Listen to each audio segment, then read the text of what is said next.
सच्चिदानन्दरूपाय विश्वपत्यादहेतवे तापत्रयविनाशाय श्रीकृष्णाय नमः। जय श्री कृष्ण।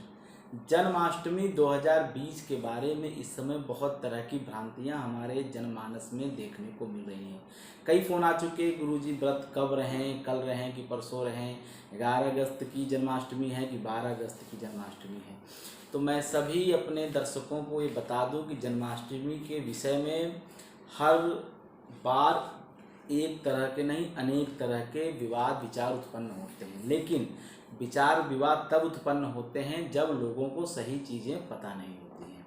अब देखिए, इसमें अंतर क्या है। अंतर यह है कि कुछ लोग ऐसा मानते हैं कि जब हमें कोई व्रत करना होता है तो उदया तिथि अष्टमी ग्रहण करनी चाहिए। बात उनकी सही है, क्योंकि उदया तिथि की तिथि का ही व्रत करना चाहिए। लेकिन मैं ऐसा समझता हूँ कि हर बार यह नियम लागू हो ऐसा जरूरी नहीं है। जैसे जन्माष्टमी की बात, तो जन्माष्टमी तो व्रत हम भगवान श्री कृष्ण के जन्म के उपलक्ष्य में करते हैं, भगवान श्री कृष्ण की प्रीति में करते हैं। आज के हजारों वर्ष पूर्व एक घटना घटी, हमारे प्रभु श्री कृष्ण का जन्म हुआ। उस दिन हम व्रत करते हैं, श्री कृष्ण की पूजन अर्चन करते हैं, अपने कल्याण की कामना करते हैं। अब इसमें दो पक्ष है। एक पक्ष यहाँ पे यह कहता है कि आप जन्माष्टमी उदया तिथि में लीजिए, दूसरा कहता है नहीं जी, जब रोहिणी मिले या रात को जब अष्टमी मिले तब लीजिए। अब देखिए, स्मार्त, हमारे शास्त्रों में एक शब्द आता है स्मार्त। स्मार्त उसे कहते हैं जो गृहस्थ जीवन में है, अर्थात जो सांसारिक जीवन में लगे हुए हैं, शादीशुदा हैं, अपने नित्य कर्म को ठीक ढंग से करते हैं, मतलब सब कुछ करते हुए श्री हरि का भजन करते हैं, गुणगान करने हैं, जिसे आप सद गृहस्थ भी कहते हैं, उसे शास्त्रों ने स्मार्त की संज्ञा दी है।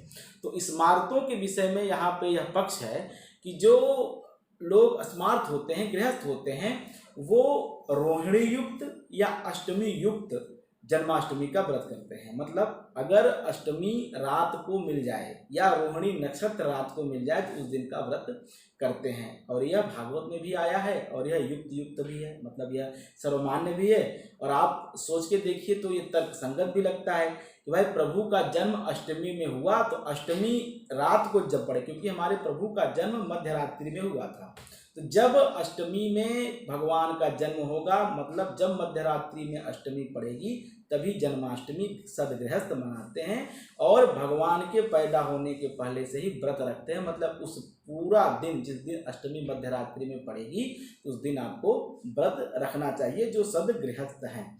दूसरी बात, जो वैष्णव हैं, अब वैष्णव के बारे में कहा जाता है कि जो वैष्णव संप्रदाय में दीक्षित हैं, जो मतलब सारा कार्यधार अपना छोड़ करके सांसारिक सुखों का परित्याग करके भगवान श्री कृष्ण की भक्ति में तल्लीन हैं, जैसे कि उन्होंने अपना पूरा जीवन श्री कृष्ण भक्ति में ही समर्पित कर दिया है, संसार के समस्त सुख उपभोगों से खुद को उन्होंने अलग कर लिया है, वो वैष्णव संप्रदाय के दीक्षित लोग जो है कब व्रत करें, उनके बारे में हमारे शास्त्र ने अलग संज्ञा दी। क्या संज्ञा दी? वो चूंकि व्रत करते हैं तो व्रत कब करते हैं? वो व्रत करते हैं अष्टमी जो नवमी व्यापनी हो, न कि सप्तमी व्यापनी। अब देखिए, अब यहाँ पे यह बात आती है कि भाई सदगृहस्थ जो है वो अष्टमी रखते हैं, सप्तमी व्यापनी, लेकिन उन्हें तिथियों से मतलब नहीं होता है। उनका मतलब सिर्फ मध्य रात्रि को जब अष्टमी तिथि पड़े उससे होता है, या रोहिणी नक्षत्र पड़े। कभी कभी दोनों पड़ता है, कभी एक का ही मिल पाना संभव होता है, या तो अष्टमी तिथि मिलती है या जो है सप्तमी के साथ अष्टमी और रोहिणी नक्षत्र मिलता है। अब देखिए, अब यहाँ पे जो वैष्णवों की बात मैं कहूँ तो यहाँ पे श्री नागोजी भट्ट एक विद्वान हुए जिन्होंने तिथि पत्रिका नाम का एक ग्रंथ लिखा। उसमें उन्होंने कहा अर्धरात्रि व्यापनी रोहिणी युतमपि सप्तमी विद्या परित्यज्य नवमी युतैव ग्राह्या। मतलब कि जो वैष्णव संप्रदाय के दीक्षित लोग हैं वो नवमी व्यापनी तिथि लेंगे। अब इन दोनों बातों का सारांश मैं बता देता हूं कि कब जन्माष्टमी का व्रत होगा। तो अब इन दोनों बातों को लीजिए तो देखिए, 11 अगस्त को जो पंचांग कहता है कि दिन में 9:07 से लेकर के अष्टमी प्रारंभ हो रही है और 12 अगस्त को दिन में 11:17 पे समाप्त हो रही है, जबकि रोहिणी मध्य रात्रि में 11 या 12 दोनों तारीखों में उपलब्ध नहीं है। मतलब रोहिणी नक्षत्र का इस बार मिलना संभव नहीं है। तो अब एक बात तो क्लियर हो गई कि जो इस बार जन्माष्टमी मनाई जाएगी वो तिथि के आधार पर मनाई जाए, क्योंकि अब रोहिणी नक्षत्र नहीं मिल रहा है। तो अर्धरात्रि व्यापनी होने के कारण जो गृहस्थ हैं, जो स्मार्त हैं, उनके लिए 11 अगस्त 2020 का जो दिन है वही दिन श्रेष्ठ है। 11 अगस्त को ही व्रत करना चाहिए, 11 अगस्त को ही अपने भगवान श्री कृष्ण लला का दर्शन, पूजन और जन्मोत्सव मनाना चाहिए। अब बात आती है वैष्णवों की। तो चूंकि सुबह अष्टमी तिथि है सूर्योदय काल में, तो 12 अगस्त 2020 को वैष्णव जन श्री कृष्ण जन्माष्टमी मनाएंगे और उनके प्रीति के लिए, उनके प्रसन्नता के लिए व्रत, पूजन, अर्चन इत्यादि करेंगे। अब यहाँ पे देखिए, अर्धरात्रि व्यापनी होने के कारण यह तो निर्णय हो गया, लेकिन अब दूसरा निर्णय हम नंद बाबा से लेते हैं, वृंदावन से लेते हैं। वृंदावन में जन्मोत्सव के बाद उत्सव मनाया जाता है। जब भगवान का जन्म हो जाता है उसके बाद नंदोत्सव मनाया जाता है, श्री कृष्ण का जन्मोत्सव मनाया जाता है। तो जो लोग जन्मोत्सव मनाते हैं मंदिर में, जहाँ भगवान श्री कृष्ण की स्थापना हुई है, जहाँ उनकी मूर्ति रख करके कई वर्षों से लगातार पूजा होती आ रही है, ऐसे सारे स्थानों पे, ऐसे सारे मंदिर प्रांगण में जो है जन्माष्टमी 12 अगस्त को मनाई जाएगी, जन्म होने के पश्चात।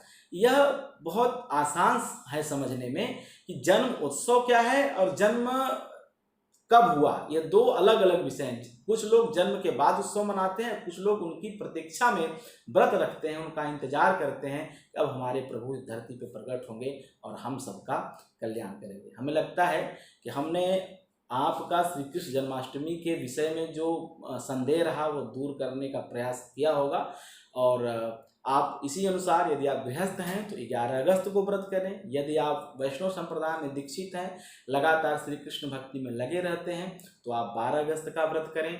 मंदिरों में और वृंदावन में, चूँकि वह श्री कृष्ण की जन्मस्थली है और भगवान चूँकि अष्टमी की रात वहाँ पे पहुँचे थे, तो उनका जन्मोत्सव 12 अगस्त को मनाया जाएगा। इसलिए पूरे भारतवर्ष में, पूरे विश्व में सभी मंदिरों में जन्मोत्सव जो है भगवान का 12 को मनाया जाएगा। लेकिन आप गृहस्थ हैं तो आप 11 अगस्त को व्रत करें, उनका पूजन अर्चन करें, तो आपके लिए यह जन्माष्टमी सब प्रकार के मनोकामनाओं को पूर्ण करने वाली होगी। और विशेष बात, जिन दाम्पत्य जीवन जी रहे लोगों के जीवन में अभी संतान की प्राप्ति नहीं हुई है, कोई नन्हा बाल गोपाल नहीं आया है, उनके लिए तो बहुत पारस का पत्थर की तरह जन्माष्टमी का त्यौहार माना जाता है।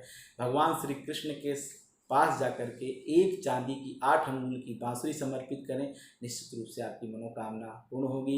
माखन मिश्री का भोग लगाएं और सबसे बड़ी बात, अपने तन मन से समाहित होकर के प्रभु श्री कृष्ण को याद करें। सब प्रकार से प्रभु अपने भक्तों की रक्षा करते हैं, क्योंकि जब जब विपत्ति आती है तो भगवान नारायण ही आपकी रक्षा करने आएंगे।